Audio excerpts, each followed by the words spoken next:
People have become so obsessed with killing bad bacteria in the gut, whether it's candida or fungus, bacteria, pathogens, whatever you want to call it. Hi, my name is Selena from Wholeness Campaign. I make videos on gut health, detoxification, and non-toxic living for those of you who are trying to heal from chronic illness naturally. In this video, I'm going to break down exactly what the Candida diet is, the anti-Candida diet that's been circulating across the internet, and does it really work? I know probably several of you have tried this. If you've been working on your health for any period of time, you may have come across this diet. I'm going to explain exactly what it is, what the symptoms of Candida overgrowth are, and what I believe is wrong with the anti-Candida diet approach. At the end, I'm going to give some beginner first steps for what you should do instead of the anti-Candida diet if you're looking to improve your health and start healing your microbiome. So if that sounds interesting to you, please consider subscribing to my channel. I make new videos like this every single week. So I'm going to start with an overview of what Candida symptoms are, or yeast overgrowth symptoms in the gut. And then I want to dig into a little bit of why this happens before we even get into the diet at all, because this is going to be really important for understanding why it works or why it doesn't work. The most common symptoms of yeast overgrowth are going to be things like yeast infections. You might notice skin issues or oral thrush. These are really common symptoms that our society is kind of like accepted are, yeast related. But what people don't realize is that yeast can actually go a whole lot deeper, and the yeast in our body, the overgrowth of yeast in our body can actually affect so much more than just, yeast infections and oral thrush. So the list includes fatigue, anxiety, depression, strong cravings for sugar or carbs, difficulty concentrating, bad memory, eczema, psoriasis, hives, rashes, even irritability, mood swings, ADD, ADHD, seasonal allergies. All of these things can be considered yeast overgrowth symptoms. So this is really the grounds for what the anti-Candida diet was trying to resolve. So what is the Candida diet? The Candida diet was developed by Lisa Richards, who was basically trying to heal and resolve gut issues. And she saw a link between these different symptoms that happen in the body and how our gut microbiome is functioning. So they did some research, and Candida was one of the main yeast strands that got studied in the gut and was correlated to a host of different symptoms. So they were able to test for Candida in the body, and they thought it to be the root cause of all of these different symptoms. It's gained a lot of traction over the years. I believe the numbers are up to over 20 million people who have tried the Candida diet or learned about it, read her books. But essentially the diet is consisting of low sugar, no gluten, and anti-inflammatory foods. So the reason being for that is just that they're wanting to starve out Candida, and these are foods that tend to feed the yeast and cause it to bloom and grow, and as a result lead to those number of symptoms that I just listed. To go a little bit deeper, I'm going to name the exact food list just so that you understand what the Candida diet kind of consists of. But it's basically going to be non-starchy vegetables, low sugar fruit, non-glutinous grains, so gluten-free diet, healthy proteins, some dairy products.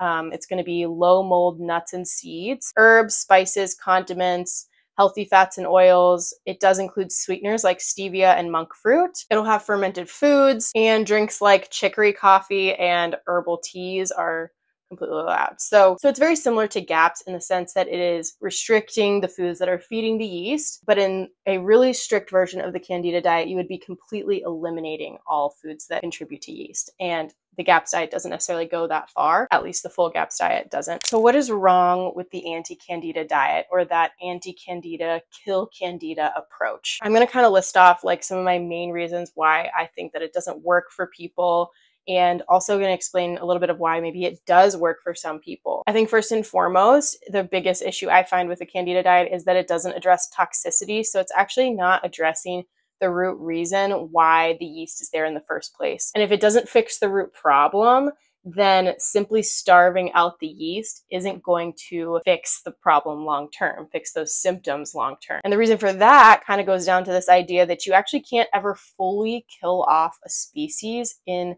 the gut. And I might get a lot of backlash for that, but I don't actually think it's possible, nor is it the goal to actually kill off all of Candida in the gut. There's actually various strands of Candida that have been proven to be very beneficial to the gut microbiome. And if you've listened to any other of my content before, I really believe that every bacterial strain in the gut actually has a function, and it's important to understand what the function of yeast is actually doing in the gut. which is, like I've said before here, it's to act as the cleanup crew. So it's cleaning up toxins. I do just also want to mention that Candida is not the only strand of yeast. Candida is the only studied strain of yeast. Actually, there's probably hundreds, if not thousands, of other strains of yeast, and probably several other hundred that haven't been identified yet by human science. It is the one strand that's been studied a lot, but I think if you just focus on Candida, you're not going to get a full, well-rounded picture of the gut microbiome as a whole. And that's what I see go wrong a lot of the times with this diet. So when I'm saying treating Candida, we're actually talking about treating yeast overgrowth in the gut. So Candida is one strain of yeast that, yes, we can pay attention and treat that, but we also need to be aware that there's several thousand, hundreds of other types of yeast in the gut, and those all have different functions and potentially causing different symptoms. So bear all that in mind. The biggest issue I see here is that it actually becomes hard to transition off of the diet, because if you've been starving the yeast out and not ever addressing the reason why the yeast was there in the first place, then you're just kind of shrinking and shrinking and shrinking it. But the second that you go to feed the yeast again, if you want to transition off and start having a little bit higher sugar fruit or introducing any other kinds of foods that are even whole foods that are healthy, but they aren't on the no sugar, low starch vegetable type of meal plan, you're going to start to see those symptoms potentially come back, because in some cases, this diet may have been enough to get your body detoxing properly, and you may have gotten rid of toxins, and you may have actually improved the overall state of your health. But what often happens is the yeast just gets pulled back long enough for you to feel good again. But then the second that you introduce something like that feeds the yeast blooms again, and it causes the symptoms to return. So this is why I'm actually not a fan of fad diets, conventional diets, because I don't think they're actually healing the root cause of the problem. I don't think they're actually repairing the gut microbiome to its full potential. And in order for you to actually heal the symptoms long term, you really need to be able to do that. So how do you kill Candida in the gut? Now, I made a whole video on why I don't think you should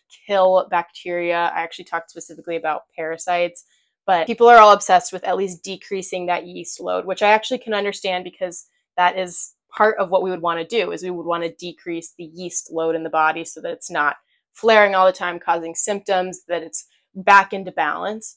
And the first thing I'm going to say that I would definitely not do is include any kind of antibiotics, herbs, anti-fungals, all of those things, especially in the beginning. There's actually a process of rebuilding the immune system, rebuilding the gut lining, that needs to be done before you go into any of the more pointed types of like herbs or things that are more natural. But I definitely would not do any form of antibiotic, because that is actually going to kill off the beneficial bacteria, and that's counterproductive. But the problem with those antibiotics and those herbs and antifungals, especially right off the bat, is that, again, they're not addressing the root issue. After the gut microbiome has healed to a certain degree, you're going to actually see your body pass yeast on its own, even without any kind of antiparasitic herbs, any kind of antibiotic. You don't actually need those things for your body to start passing yeast on its own and starting to bring that balance of microbes back. So the real goal here is going to be to make your body an inhospitable place for pathogens. And to do that, you really do have to address the toxicity load in the body. So you're addressing the gut and the toxicity load.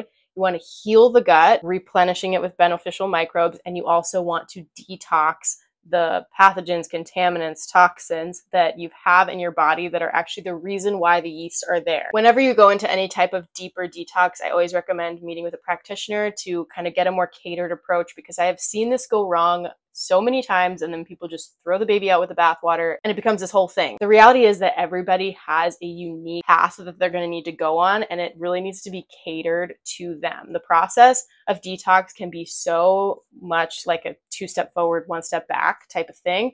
And if you don't realize what's going on in your body and you don't have a catered approach to you, it can feel very confusing. So if you go down the deeper detox route, I did a lot of it on my own, but some parts of it, like when it comes to heavy metal detox or introduction of certain antiparasitics, caveat, I don't typically think that's needed, especially in the beginning. But if you kind of get down this road of wanting to really address that, I really recommend meeting with a practitioner. Okay, so now I promised you some first steps, especially if you are just getting started and you haven't met with a practitioner yet. There's still things that you can do to really kind of start to move that microbiome and influence the toxic burden in your body. in a positive way. So that is going to be to add in some high quality probiotics, hopefully some homemade probiotics. If you can make your own sauerkraut, that'd be great, and start to actually just put drops of that in your water and drink it on a daily basis. That's going to be one way you can start to replenish those microbes. The more you do that, the more you're going to bring balance against any of those pathogenic strains. The second thing here I would definitely recommend here is going to be meat stock. And I feel like I've been tooting this horn for so long, probably since the beginning of my channel here. It's all I talk about is meat stock, but meat stock is really the foundation of rebuilding the gut lining.